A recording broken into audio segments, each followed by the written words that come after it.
Long ago, in the bustling river city of Willow Harbor lived a young bobcat named Taro. Taro was poor, very poor. By day, he worked as a waiter at the Golden Carp Inn, carrying trays, cleaning tables, and enduring the insults of rude customers. But every evening, after work, he would stop outside the city's martial arts schools and watch the students train. Flying kicks, powerful punches, elegant forms.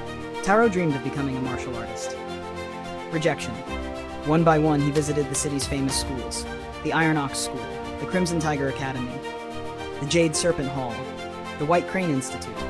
Each time he bowed respectfully, each time he asked to become a student, and each time he was rejected. Some masters claimed he was too old. Others said he was too poor. A few laughed at his patched clothing. One arrogant tiger student even shoved him into the mud. Martial arts are not for servants. The words haunted him. The beggar. One rainy afternoon, the innkeeper sent Taro to buy fresh bread. As he crossed the marketplace, he noticed an old beggar sitting beneath a bridge.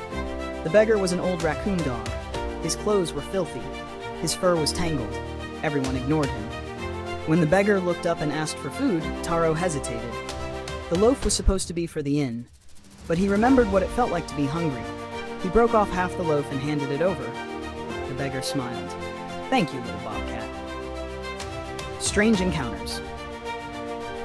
After that day, the beggar kept appearing, everywhere, at the market, near the docks, outside the inn. Sometimes he accidentally bumped into Taro. Sometimes he tripped him. Sometimes he knocked trays from his hands. At first, Taro became furious. The old raccoon dog seemed impossibly clumsy. Yet somehow, every time Taro stumbled, he landed safely. Every time he tried to catch the old beggar, the raccoon dog slipped away. Hidden lessons. Weeks became months. Without realizing it, Taro was learning. Balance, footwork, timing, reflexes.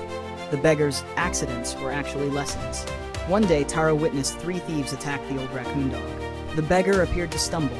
The thieves crashed into each other. One fell into a barrel. Another flew into a fish cart. The third landed in a fountain. The beggar never threw a single punch. Taro's jaw dropped. The old raccoon dog wasn't clumsy. He was incredible. The revelation that evening, Taro followed him deep into the bamboo hills. There he discovered a hidden training ground. Ancient weapons lined the walls. Training dummies stood beneath the trees. The beggar sighed. "I suppose you figured it out." Taro immediately fell to his knees. "Master, please teach me." The old raccoon dog smiled. "My name is Master Wren, and I've been teaching you for months." Training. The training was brutal. Master Wren taught a style unlike any school in the city, the drunken shadow style. Students learned to move unpredictably, to appear weak, to lure opponents into mistakes, to turn clumsiness into strategy. Taro spent years mastering the style. Bruised, exhausted, determined. The bullies returned. One afternoon, Taro returned to the city. Outside the Iron Ox School, he encountered the same students who once humiliated him. The largest was a massive bull named Brutus. Brutus laughed. "The waiter thinks he's a fighter now." The bull charged. Taro stumbled sideways. Brutus crashed into a wall. The crowd laughed. Brutus attacked again. Again, Taro seemed to lose balance. Again, the bull missed. Within moments, the much larger fighter lay flat on his back. The city was stunned. The servant had defeated one of the school's strongest students. The Harvest Festival Tournament.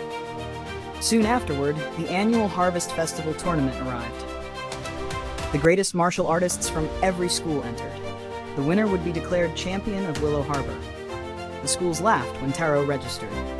The laughter stopped when the tournament began. One by one, he defeated opponents. Tiger students, crane students, ox students, serpent students. Each fighter expected traditional techniques. Instead, they faced something impossible to predict: the drunken shadow style.